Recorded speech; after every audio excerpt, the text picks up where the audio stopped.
नमस्कार, सत श्री अकाल मेरे दोस्तों। स्वागत है हमारे YouTube channel NPS study centre में। आज हम एक नए सेशन के साथ जुड़ रहा हूं, जो कि मैं आज आपको मैथ का एनालिसिस कराऊंगा, जो 6/4/2021 को आपका एनटीपीसी के एग्ज़ाम में पूछे गए सवाल थे। इसका मैं आज आधे प्रश्न कराऊंगा, बाकी के आधे प्रश्न मैं आपको कल करा दूंगा, जैसा कि हम हर सीरीज में आपको देखते हैं। आपको पिछले 2 दिनों से जो है आपको नहीं दिया गया था। क्योंकि वो उसकी कुछ वजह थी, कुछ कारण थे जिस कारण से वो नहीं मिल पाया था। वो आपको आज से फिर मिलना शुरू हो जाएगा। उम्मीद है आपको पिछले जितने भी सीजन मिले हैं मैथ के, जीके के, चाहे वो साइंस के हो, चाहे वो आपको करंट अफेयर को, सब पसंद आ रहे होंगे। साथ ही साथ अगर आप हमारे टेलीग्राम चैनल से जुड़े नहीं हैं तो जुड़ जाइए। इसका PDF भी आपको जो है प्रोवाइड वहाँ करा दिया जाता है। आप जानते हैं कि अभी मैंने बोला कि एनटीपीसी, जीके, जीएस और मैथ और बिहार एसएससी के लिए भी जीके, जीएस और मैथ, और साथ ही साथ आपको साइंस के लिए जो बिहार एसएससी और एलपी रेलवे टेक्नीशियन के लिए भी बहुत फ़ायदेमंद है। साथ ही साथ आपको करंट अफेयर भी सब प्रोवाइड कराया जा रहा है हमारे चैनल पे। अगर पसंद आ रहा है तो लाइक, सब्सक्राइब और कमेंट करना ना भूलें। तो चलिए शुरू करते हैं। तो हमारा पहला प्रश्न क्या कहता है? फर्स्ट प्रश्न ये है कि इसे हल करना है। तो इसे हल करते हैं हम लोग। देखिए, मैंने आपको ऑल टाइम बताया है जब भी कि बोर्ड माइस का यूज कीजिए। तो बोर्ड वन मतलब bracket of divided, multiply, addition, तब सब्ट्रैक्शन। चलिए इसे यूज करके बनाते हैं। तो देखिएगा, पहले हमें द बॉक्स को बनाना है, इस बॉक्स वाले को। अब इस बॉक्स वाले को भी, ये सब में बॉक्स है, तब लास्ट से बनाना स्टार्ट करते हैं। जब इसको लास्ट कीजिएगा तो -2 हो जाएगा। 3 - 5 -2 हो जाता है। माइनस माइनस प्लस हो जाएगा, फिर -4। अब यहाँ मल्टीप्लाई हो गया है, इधर तो प्लस हो गया ना, इधर छोड़ दीजिए। अब मल्टीप्लाई आ गया है, तब -5 × -4 करेंगे कितना आ जाएगा? 20 आ जाएगा। कितना आ जाएगा? 20 आ जाएगा। अब प्लस करेंगे कितना आ जाएगा? 22 आ जाएगा। कितना आएगा? 22 आएगा। अब 2 माइनस, यहाँ माइनस लगा है तो 2 भी लगा दिए। 2 - 20 22। अब घटाएंगे तो कितना आएगा हमारा? 20 आएगा। तो आंसर कितना आ गया हमारा? -20 आ गया। क्या आ गया? -20। ऑप्शन 2 का ए ऑप्शन जो है यह सही उत्तर है। चलिए नेक्स्ट प्रश्न की ओर बढ़ते हैं। नेक्स्ट प्रश्न क्या कहता है कि केशव और विपुल की आयु का अनुपात जो है 9:10 में है। तो 12 वर्ष के बाद जो है उनकी आयु का अनुपात जो है 13:14 हो जाता है। तो केशव की वर्तमान आयु आपको ज्ञात करना है। देखिए, बहुत आसान क्वेश्चन है। क्या बोला है कि केशव एक है, एक विपुल है। इसकी रेशियो क्या है? तो 9:10 का अनुपात है आयु का, अभी तत्काल की। लेकिन बोला है 12 साल के बाद, तो 12 साल प्लस कर दिए यहाँ पे। 12 साल के बाद बोल रहा है कि उसकी आयु जो है 13 और 14 की रेशियो में बढ़ जाता है। कितना? तो 13 और 14 में रेशियो में बढ़ जाता है। तब यहाँ देखिएगा, आपका जो है डिफरेंस वो दोनों का सेम होना चाहिए। अगर डिफरेंस सेम नहीं होता है तो फिर हम यहाँ से मल्टीप्लाई करते हैं जो डिफरेंस इसका और इसका होता है। तो यहाँ हम देख रहे हैं कि हमारा जो डिफरेंस है इस साइड का और इस साइड का, ये हमारा इक्वल है। कितना है? तो 4 है। कितना है? 4 है। तो यही 4 आपका कितने के बराबर दिया है? 12 के बराबर दिया है। कितना के बराबर दिया है? तो 12 के बराबर दिया है। अब 4 को हम 12 से काटेंगे, देखिए कितने बार में कटेगा हमारा? 3 बार में कट जाएगा। कितने बार में कट जाएगा? तो 3 बार में कट जाएगा। अब बोला है कि किसकी आयु? तो बोला, यहाँ बोला है कि केशव की वर्तमान आयु ज्ञात करना। तो केशव की वर्तमान आयु क्या है रेशियो में? तो 9 है। अब 9 से 3 से मल्टीप्लाई करेंगे तो कितना आएगा हमारा? 27 आ जाएगा। कितना आ जाएगा? 27 आएगा। तो ऑप्शन 1 जो है 6 का, यह सही उत्तर है। चलिए नेक्स्ट प्रश्न की ओर बढ़ते हैं। नेक्स्ट प्रश्न हमारा क्या है? किसी आयत की लंबाई वाली भुजा पर एक अर्धवृत्त खींचा गया है। तो चित्र में जो छायांकित है ये वाला पार्ट, इस पार्ट का जो है आपको क्षेत्रफल ज्ञात करना है। ये जो आपका पार्ट है, ये जो है छायांकित, मतलब कि इस पार्ट का आपको जो है एरिया निकालना है। तो देखिए कि यहाँ पर ये क्या हमारा है? तो ये हमारा है रेक्टेंगल है। रेक्टेंगल में साइड कितना दिया है? तो 14 × 40 और 10 दिया है। तो हमारा रेक्टेंगल का एरिया क्या हो जाएगा? तो 14 × 10 कितना हो जाएगा? 140 सेंटीमीटर है ना, तो सेंटीमीटर स्क्वायर हो जाएगा। कितना आ गया? 140 सेंटीमीटर स्क्वायर। अब यहाँ देखिएगा कि जब ये पूरा है, अब इसको अगर हम ये घटा दें तो मेरा ये निकल जाएगा। जब हम पूरा रेक्टेंगल से इस हाफ सर्किल को घटा दें तो मेरा रेक्टेंगल, मतलब इसका जो शेडेड एरिया है वो हमारा निकल जाएगा। तब ये जो है इसका देख रहे हैं, ये हाफ स्क्वायर है, सॉरी सर्कल है। तो सर्कल है तो इसका आपका रेडियस क्या हो जाएगा? तो 14 इधर भी है तो 14 इधर भी होगा, क्योंकि ये रेक्टेंगल है। 10 इधर है तो 10 इधर भी हो जाएगा। तो यहाँ पर हमारा क्या आ जाएगा? 7 आ जाएगा। क्या आ जाएगा? 7 हमारा जो है रेडियस हो जाएगा। अब इसका फॉर्मूला क्या होता है हाफ सर्कल का? तो एरिया निकालेंगे तो half into pi R square, तो पाई के वैल्यू 22/7 इंटू आर स्क्वायर, तो 7 था मेरा, 7 इंटू 7। अब इससे काटना स्टार्ट करते हैं तो कितने बार में कटा, ये हमारा 11 बार में, 11 7 77, कितना आ गया, तो हमारा हाफ सर्कल का जो एरिया आया है कितना है 77, और रेक्टेंगल का कितना है तो 140।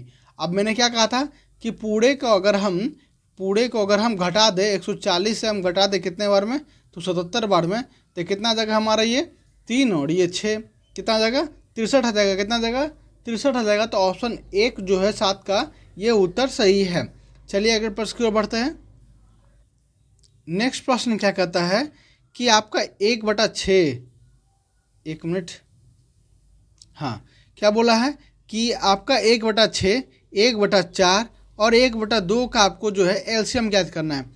देखिए एलसीएम ज्ञात करने के लिए मैंने आपको हर्ड वर्क बताया कि एलसीएम क्या किया जाता है। इस तरह का अगर आपको फ्रैक्शन में दिया जाए तो ऊपर वाला का आपको एलसीएम निकालना होता है और नीचे वाला का आपको एचसीएफ। अगर वहीं पर अगर यहाँ एचसीएफ की बात करता तो ऊपर वाला के एचसीएफ निकालते और नीचे वाला के एलसीएम निकालते तो आपका वो आंसर आता। तब यहाँ बोला जा रहा है हमको एलसीएम निकालना है, तो एलसीएम निकालना है तो ऊपर वाला का एलसीएम क्या हो जाएगा, देखिए 1 1 1, तो हमारा 1 हो जाएगा। और नीचे वाला का एचसीएफ क्या हो जाएगा, तो एचसीएफ मतलब कॉमन फैक्टर, तो कॉमन फैक्टर यहाँ पर 2, तो यहाँ भी 2 है, यहाँ भी 2 है, तो हमारा क्या आ गया 2 आ गया। तो एलसीएम क्या आ गया आपका 1/2, क्या आ गया 1/2। तो थर्ड ऑप्शन जो है 8 का यह सही उत्तर है। चलिए नेक्स्ट प्रश्न की ओर बढ़ते हैं। नेक्स्ट प्रश्न कहता है कि नीचे दिए गए आंकड़ों का आरोही क्रम में व्यवस्थित किया गया है, यदि इनका मध्यका 10 है तो p का मान ज्ञात कीजिए। अब मध्यका क्या होता है ये पहले आपको जानना जरूरी है। मध्यका होता है कि अगर मान लीजिए कोई नंबर दिया है, कोई पहले देख लीजिए ऑड के हिसाब से देखते हैं। अगर कोई नंबर है 7 को, कितना है 3 3 6 6 2 8, तब यहाँ से 1 हटा देते हैं, कितना हो गया 3 3 6 1 7। अगर 7 को मतलब नंबर दिया है तो वो ऑड में आपका है नंबर है, मतलब 7 है, देखिए 7 है तो वो ऑड में चला गया। तब यहाँ मध्यका क्या हो जाएगा, वो बीच वाला नंबर जो होगा ना, पहले से हम क्या करेंगे, कोई नंबर दिया है तो उस माफ़ कीजिएगा, तो क्या कहा है कि मध्यका में क्या करते हैं, पहले हम जानते हैं आरोही क्रम में, मतलब असेंडिंग ऑर्डर में, मतलब कि हम बढ़ते क्रम में जो उससे पहले हम नंबर को जो है उन 7 नंबर को लिखेंगे। मतलब मान लीजिए आपका 2 है, 3 है, 4 है, 5 है, 6 है, 7 है, तो इस तरह से कोई नंबर दिया है, तब पहले आई को यहाँ पर दे दिया आपको, फिर दे दिया 1 दे दिया है, तब क्या करेंगे यहाँ पे कितना 3 3 6 1 7 नंबर हो गया। अब यहाँ क्या करेंगे, तो पहले हम इसे असेंडिंग ऑर्डर मतलब कि बढ़ते क्रम में रखेंगे। तो 1 को हम कहाँ रख देंगे, यहाँ रख देंगे, तभी तो मेरा बढ़ते क्रम में हो जाएगा ना, तो 1 यहाँ रख देंगे। अब ये सही हो गया। अब मध्यका इसमें कैसे निकालेंगे, तो मध्यका इन 7 के बीच का बात होता है, क्या होता है 7 का बीच का बात होगा, तो इधर से 3 हटा दीजिए, इधर से 3 हटा दीजिए, तो बचा 4, तो ये आपका क्या हो जाता है मध्य क्या हो जाता है। वहीं अगर हम इवन की बात करते हैं तो जैसे 2 3 1 4 6 3 2 5 1 6 और ले लेते हैं एक कप, तो आपका हो गया आपका क्या 5। अब इससे पहले हम क्या करेंगे, ठीक उसी तरह करेंगे जिस तरह से ऑर्डर वाला किए थे। मैंने क्या किया था इसे, तो पहले असेंडिंग ऑर्डर में बढ़ाना है, मतलब आरोही क्रम में बढ़ाना है।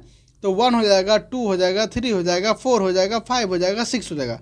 अब ये इवन नंबर में है, तब क्या करेंगे, इवन नंबर में मध्यका क्या होता है कि बीच का 2 पार्ट जो होता है ना वो आपका मध्यका कहलाता है। बीच का 2 पार्ट जो है आपका उसका डिवाइड बाय 2 कीजिएगा तो वो आपका मध्यका कहलाता है। जैसे कि यहाँ का 2 ले लिए, इधर से 2 ले लिए, तो बचा 2 पार्ट बीच में, तो 4 3 कितना हो गया 7 हो गया, डिवाइड बाय 2 कर देंगे कितना आ जाता है हमारा 3.5 आ जाता है। क्या आ जाता है 3.5, तो ये आपका मध्यका हो जाता है। अब चलिए अब इसको सॉल्व करते हैं। हम क्या बोला यहाँ पे, आरोही क्रम में पहले ही से दिया हुआ है, मतलब बढ़ते क्रम में यहाँ पे पहले से दिया हुआ है। तो अब यहाँ बढ़ते क्रम में दिया हुआ तो मतलब 3 होगा, 5 होगा, 6 होगा, तो मतलब 1 तो होगा नहीं, 2 होगा नहीं, ठीक उसी तरह आगे बढ़ते जाएगा। देखिए आगे 15 है, 25 है, 21 है, अब कितना नंबर है ये देखना है। तो 1 2 3 4 5 6 7 8, मतलब इवन है। तब इवन है तो बीच का 2 नंबर को हम जोड़ेंगे और डिवाइड करेंगे, तो 2p + 3 + 3p + 2 डिवाइड बाई 2। अब ये देखिए आपका क्या दे दिया है, मध्यका 10 दे दिया है, तो बराबर यही दे दिया आपका 10, कितना दिया है 10 दिया है। अब 2 को इधर से मल्टीप्लाई कर देंगे तो कितना जाएगा हमारा यहाँ पर 20 आ जाएगा, क्या जाएगा 20 आ जाएगा। अब 2p + 3p कितना होता है 5p, अब +3 + 2 कितना होता है 5, अब 5 को इधर घटाएंगे तो कितना आएगा 15, अब 5p = 15, तो p = कितना आ गया हमारा 3 आ गया। क्या आ गया? 3 आ गया। तो हमारा क्या पूछा था यहाँ पे?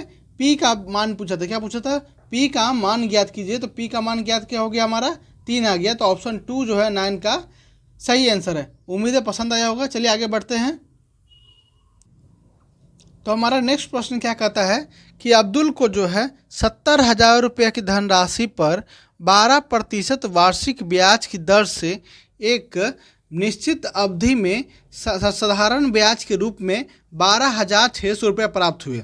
तो अवधि ज्ञात कीजिए कि कितने वर्ष में जो है वो उसे जो है 12,600 रुपये जो है प्राप्त हुए।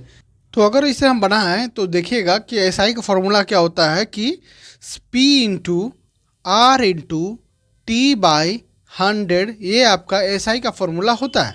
अब एसआई मेरा कितना दिया है यहाँ पे? तो 12,600 दिया हुआ है। पी कितना दिया है? तो 70,000 हमारा दिया हुआ है। इंटू 12% आर भी दिया है, लेकिन टी हमें ज्ञात करना है। जब और नीचे क्या होता है? 100 होता है। जब इसे हम काटेंगे तो 2 जीरो कैंसिल हो जाएगा। यहाँ से 2 जीरो और इधर, सॉरी 1 जीरो और कैंसिल होगा ना, नहीं 2 जीरो ना, डबल जीरो, 12,600 है। तो अब यहाँ से 2 जीरो और कैंसिल हो जाएगा ये हमारा। अब 7 से जब इसको हम काटेंगे तो कितने बार में कटेगा? एक बार में, 5 6 8 बार में। अब यहाँ 12 से काटेंगे तो 2 तिया 3, 2 छक्के और 3 छक्के। तो टी कितना आ गया हमारा? 3/2 आ गया, मतलब 1.5 साल। 1.5 साल में जो है उसने जो है 70,000 की राशि जो है 12% दर से 12,600 रुपया बना ली। चलिए नेक्स्ट प्रश्न की ओर बढ़ते हैं। नेक्स्ट प्रश्न है हमारा कि पहली संख्या के 65% जो है आपका 130 है। तो दूसरी और है और लिखा है, तो दूसरी संख्या का 40% 100 है। तो पहली संख्या और दूसरी संख्या का अनुपात ज्ञात करना है। देखिए पहली संख्या कोई होगी x, उसका 65% जो है आपका 130 दिया है। तो 65 को हम काटेंगे 2 बार में तो x हमारा क्या आ जाएगा? 200 आ जाएगा, मतलब ये पहला नंबर है।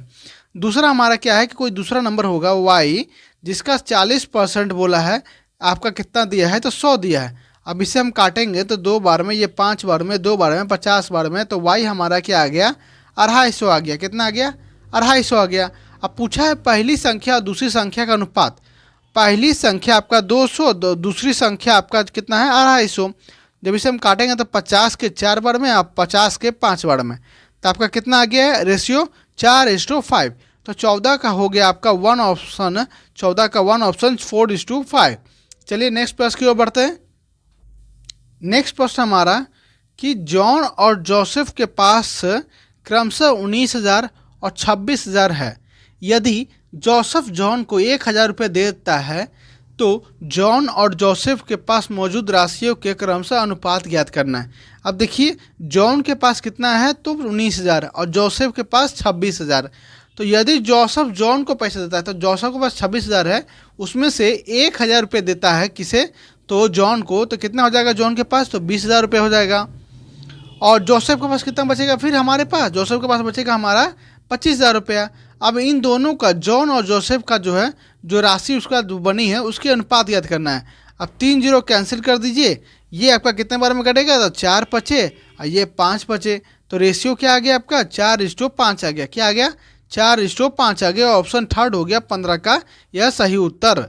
चलिए अगले नेक्स्ट प्रश्न की ओर बढ़ते हैं। नेक्स्ट प्रश्न हमारा कि 2 sin square 30 degree plus cos square 60 degree minus 3/4 cot square 30 degree. तब इसका मान ज्ञात करना है। इसका मान ज्ञात करने से पहले आपको sin 30, cos 60 और cot 30 का आपको जो है वैल्यू मालूम होना चाहिए। sin 30 का वैल्यू होता है आपका 1/2, cos 1/2 होता है। cos 30 का कितना होता है? cos 60 का कितना होता है? तो cos 60 का आपका होता है कितना? तो 1/2। और वहीं cot 30 का कितना होता है? तो cot 30 का होता है आपका √3। क्या होता है? √3। अब ये मालूम रहेगा तभी जाके आपका यह क्वेश्चन जो है सही से बन पाएगा। अब यहाँ पुट करते हैं तो 2 इंटू sin 30 का वैल्यू कितना मैंने बोला? तो 1/2 बोला मेरा था।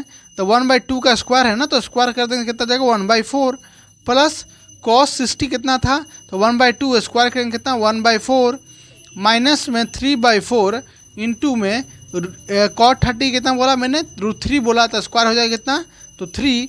अब यहाँ से 4 एलसीएम ले लेते हैं। तो 4 एलसीएम लेंगे तो ऊपर में यहाँ 2 बच जाएगा, प्लस 1 होगा, माइनस में यहाँ पे 9 हो गया। अब यहाँ पर 9 हो गया तो डिवाइडेड बाय हम 4 करते हैं तो 3 हो गया। अब 3 घटाएंगे 9 से तो कितना घट जाएगा मेरा, -6 आ जाएगा। -6/4। अब यहाँ 3/2 तो आंसर क्या आ गया आपका, -3/2 आ गया। ऑप्शन एक जो है ऑप्शन यह सही उत्तर है 16 का, -3/2। चलिए नेक्स्ट प्रश्न की ओर बढ़ते हैं। नेक्स्ट प्रश्न हमारा कहता है कि 14 का वह सबसे छोटा गुणज ज्ञात कीजिए जो 6, 8, 12 से विभाजित करने पर जो है क्रमशः 4, 6 और 10 शेष बचते हैं। तब देखिए पहले यहाँ बोला है 14 का सबसे छोटा गुणनफल, मतलब कि 14 का वो मल्टीप्लाई होना चाहिए, 14 का मल्टीप्लाई होना चाहिए। तब हम क्या करेंगे, ऑप्शन देखते हैं कि 14 का मल्टीप्लाई कौन कौन सा है, कौन कौन सा नहीं है। तब देखिएगा कि आपका जो है मल्टीप्लाई में ये जो है 46 ये 14 का नहीं आता है, ना ही आपका 40 जो है ये आपका 14 का मल्टीप्लाई में आता है। लेकिन 70 और 336 जो है ये आपका 14 से कटता है, 14 × 5 = 70 और उसके बाद ये कट जाता है। लेकिन यहाँ बोला है कि हमें कि छोटे के छोटे गुणन देखना है। तब इन दोनों में से छोटा कौन है, तो पहले हम उसी से देखते हैं कि 70 हमको जो है यह वेरीफाई करता है कि नहीं करता है। अगर हम 70 लेते हैं तब देखिएगा कि 6 से अगर मल्टीप्लाई करेंगे 70 के करीब कौन सा हो जाएगा, तो हमारा क्या आ जाएगा 66 आ जाएगा। क्या आ जाएगा 66 आ जाएगा। तो रिमेनिंग कितना आ गया, 4 आ गया, 4 है, सही है। 8 से अगर हम काटते हैं तो कितने बार में कट जाएगा ये हमारा, तो ये हमारा कितने बार में 8 × 8 = 64 है। तो रिमेनिंग कितना बचेगा हमारा, 6 बचेगा। तो देखिए यहाँ रिमेनिंग 6 बचा है। नेक्स्ट है आपका 12 से काटेंगे 70 को तो कितने लगभग में चल जाएगा, तो 12 × 25 कितना होता है, 60 होता है। कितना होता है, 60 होता है। तो रिमेनिंग कितना बचा, मेरे पास 10 बचा। अब देखिए ये मेरा 10 शेष बच गया। इसका मतलब जो है ये 70 जो है ये हमारा फुलफिल कर रहा है हमारे क्वेश्चन को। तो इस तरह से हमारा आंसर क्या हो गया, थर्ड हो गया 20 का। क्या हो गया, थर्ड ऑप्शन सही हो गया 20 का। चलिए नेक्स्ट प्रश्न की ओर बढ़ते हैं। तो हमारा नेक्स्ट प्रश्न क्या कहता है कि √144/6 × √121/8 × 132/484। अभी इसे जो है आपको सॉल्व करना है। जब सॉल्व करने बैठिएगा तो देखिएगा 144 जो है आपका किसका स्क्वायर रूट है, तो आपको 12 का स्क्वायर रूट है। इनटू में 121 किसका रूट है, तो 11 का हमारा जो है वो स्क्वायर रूट है। डिवाइड बाई 8 × 132 यहाँ लिख देते हैं। अब 484 किसका रूट है, तो वो हमारा 22 का रूट है। किसका है, 22 का हमारा जो है वो रूट है। अब यहाँ से काटना शुरू करते हैं। तो देखिएगा 11 दूनी 22, 6 दूनी 12। अब यहाँ से 12 से 12 कैंसिल कट गया। अब इसे 4 से काटेंगे तो कितने बार में कटेगा हमारा, 3 बार में, और 3 बार में 33।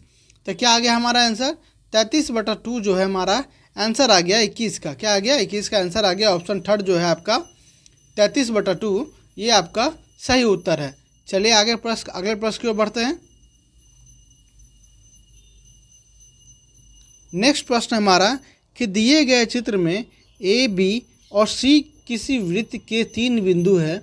यदि ए बी जो है हमारा 3 सेंटीमीटर है, बी सी हमारा 4 सेंटीमीटर है, तो वृत्त की त्रिज्या का माप ज्ञात कीजिए।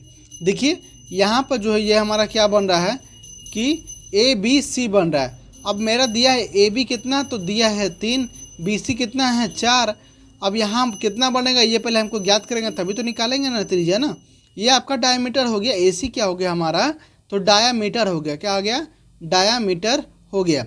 अब यहाँ देख रहे हैं कि 60 डिग्री यहाँ बन रहा है, यहाँ पर 60 डिग्री बन रहा है, यहाँ पर है आपका 30 डिग्री बन रहा है। तो ये अगला एंगल क्या हो जाएगा मेरा, 90 डिग्री हो जाएगा।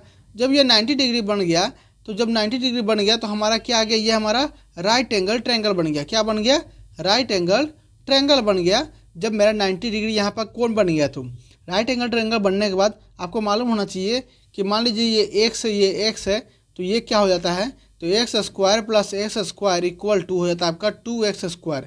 क्या होता है, 2x² बाई पाइथागोरस थ्योरम के अनुसार। जब उसकी तरफ से ये हो गया तब क्या किया जाए इसके आगे, तब आप यहाँ देख रहे हैं कि यहाँ आपको 3 दिया है, यहाँ 4 दिया है, तो ये फाइंड करना है। तो 4 का स्क्वायर 16 + 3 का स्क्वायर 9 = 25 हो गया। अब 25 किसका रूट होता है, तो वो हमारा होता है 5 का। किसका होता है, 5 का रूट होता है। तो ये टोटल हमारा डायमीटर कितना आ गया, 5 आ गया। अब यहाँ से हमको पूछा है क्या, तो पूछा है हमारा रेडियस। अब रेडियस क्या हो जाएगा हमारा, तो डायामीटर का हाफ। क्या हो जाएगा, डायामीटर का हाफ।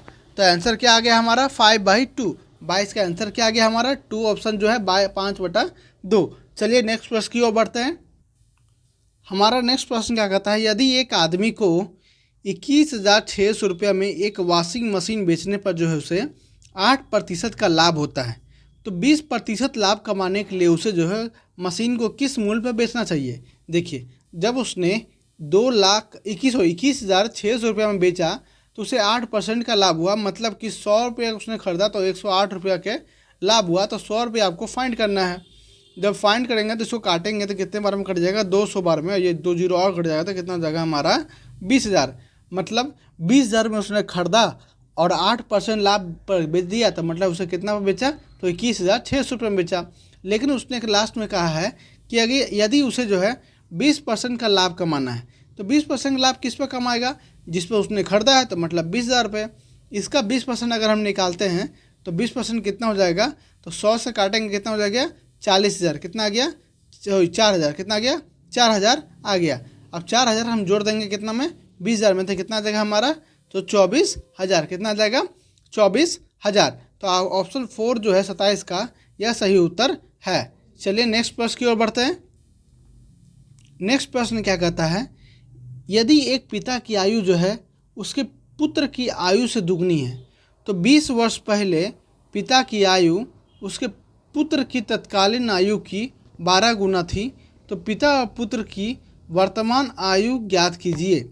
जब दोनों को वर्तमान आयु ज्ञात करना है तो यहाँ देखिएगा पहले क्या बोला है कि मान लीजिए कि पुत्र की आयु जो है वो कितने हैं, तो वो x वर्ष है।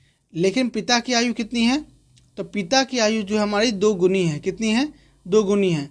लेकिन यहाँ बोला है कि 20 वर्ष पहले, तो 20 वर्ष पहले पुत्र की आयु क्या हो जाएगी, तो हमारा हो जाएगा उसका पुत्र की आयु x माइनस कितना 20। कितना जाएगा 20।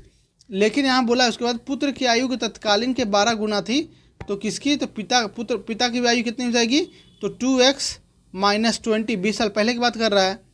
तब इसका 12 गुना हो जाएगा, तो 12 गुना यहाँ कर देंगे, पुत्र की 12 गुना कर देंगे तो ये बराबर हो जाएगा। जब बराबर हो जाएगा तो क्या हो जाएगा यहाँ पे, तब यहाँ पिता की आयु क्या है 2x माइनस 20, 20 साल पहले की है, और पुत्र की आयु 12 गुना है कितने से, तो x माइनस 20 साल पहले, मतलब तत्कालीन बोला है ना, यहाँ पे तत्कालीन बोला है, मतलब आज के समय में नहीं, 20 साल पहले कहीं उस समय के बारे में बात कर रहा है, तो उसके 20 गुना। अब जब इसको हम करते हैं मल्टीप्लाई, कितना हो जाएगा 2x minus 20 equal to 12x minus 240। कितना आ गया 12x माइनस 240। अब इसको इस साइड ले जाएंगे 240 को, तो कितना बचेगा हमारा 220 रुपये बचेगा, मतलब 220 बचेगा। अब 2x को इधर ले जाएंगे तो कितना बचेगा हमारा 10x बचेगा। अब कितना हो गया मेरा x का वैल्यू, तो x का वैल्यू हमारा 22 साल आ गया। कितना आ गया 22 आ गया। तो इसका मतलब ये हुआ कि लड़का की आयु कितनी होगी अभी तत्काल, तो 22 साल हो गई। कितनी आ गई, तो 22 साल आ गई। और वहीं पिता की आयु कितनी हो जाएगी, तो 2 गुना बोला था इसलिए 44 हो गया। कितना हो गया 44 हो गया। अब यहाँ बोला है लास्ट में कि पिता और पुत्र की वर्तमान आयु के अंतर, तो वर्तमान आयु के अंतर कितना है, तो 22 साल है। क्या है 22 साल है। तो ऑप्शन जो है 4 ऑप्शन जो है 28 का यह सही उत्तर है। चलिए नेक्स्ट प्रश्न की ओर बढ़ते हैं।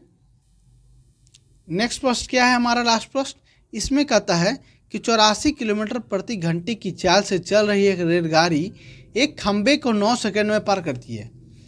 वहीं एक प्लेटफॉर्म को अगर वह रेलगाड़ी पार करे तो वो 30 सेकंड में उसे पार कर देती है। तो प्लेटफॉर्म की जो है लंबाई आपको ज्ञात करना है। अब देखिए, पहले तो हमें उसका प्लेटफॉर्म के बारे में आगे कोई जिक्र दिया नहीं है, तो उसके बारे में बाद में बात करते हैं। पहले यहाँ हम क्या करेंगे कि रेलगाड़ी की हम जानते हैं वो क्या बोलते हैं, लेंथ निकाल लेंगे, तभी तो आगे बढ़ेगा ना। तब लेंथ निकालेंगे तो यहाँ देखिएगा 84 दिया है किलोमीटर प्रति आवर, तो यहाँ सेकंड की बात हो रहा है, सब मीटर में बात हो रहा है सेकंड की, तो हम चेंज कर देंगे। तो 5/18 जो है हमारा मीटर प्रति सेकंड में चला जाएगा। तब इक्वल टू ये हमारा क्या आ जाएगा, इक्वल टू, तो ये हमारा x मान लेते हैं डिस्टेंस रेलवे का, और टाइम कितना, तो 9 सेकंड में। अब इसे हम काटेंगे तो 2 से 42, अब 42 बचे कितना होता है, तो 210 होता है। तो हमारा ट्रेन का जो लेंथ है वो कितना आ गया 210 मीटर आ गया। कितना आ गया 210 मीटर आ गया। अब 210 मीटर को आ गया, तब यहाँ फिर से हम क्या करेंगे, अब मीटर आ गया, तब इसे हम क्या करेंगे, अब है जो प्लेटफॉर्म की लंबाई निकालेंगे, तो देखिएगा कि 84 इंटू लेंथ स्पीड क्या होता है, तो 5/18, और ट्रेन की लंबाई कितनी थी तो 210 और प्लेटफॉर्म की लंबाई कितनी है वो हमें फाइंड करना है। तो y मान लेते हैं, क्या मान लेते हैं, y मान लेते हैं। और कितने सेकेंड में पार करेगा, तो 30 सेकेंड में। स्पीड क्या होता है, फॉर्मूला मालूम है ना, speed equal to distance by time. मैंने उसी पर जो है इसे पूरी तरह से बना दिया है। अब इसे कंप्लीट करते हैं। अब यहाँ क्या है, क्या काटते हैं अगर हम, तो ये कितने बार में कट जाएगा हमारा, तो ये कटेगा हमारा 6 बार में, और ये 10 बार में। कितने बार में, 6-10 बार में। और जब इसे काटेंगे तो कितने बार में, 1 बार में, और 2-4 बार में। कितने बार में, 4 बार में। अब 14 पचे कितना हो गया, 70 हो गया। कितना आ गया, 70। अब 10 इससे मल्टीप्लाई हो जाएगा तो कितना आ जाएगा, 700 आ जाएगा। तो 210 प्लस वाई कितना आ गया, 210 प्लस वाई। अब वाई अगर निकालेंगे तो 210 को इधर लेके चलेंगे तो कितना आ जाएगा हमारा, तो 490 आएगा। कितना आएगा, वाई का वैल्यू हमारा 490 मीटर। तो ये हमारा प्लेटफॉर्म की लंबाई कितनी आ गई, 490 मीटर। तो ये आंसर क्या हो गया, 4 ऑप्शन 29 का। उम्मीद है ये आपको ये सेशन अच्छा लगा होगा। अगर अच्छा लगा होगा तो अपने इस चैनल को लाइक, सब्सक्राइब, कमेंट और शेयर करना ना भूलें। और हाँ, अगर अभी आप तक टेलीग्राम चैनल से जुड़े नहीं हैं तो जुड़ जाइए, PDF भी आपको जो है प्रोवाइड करा दिया जाता है। तो मिलते हैं नेक्स्ट वीडियो में। धन्यवाद।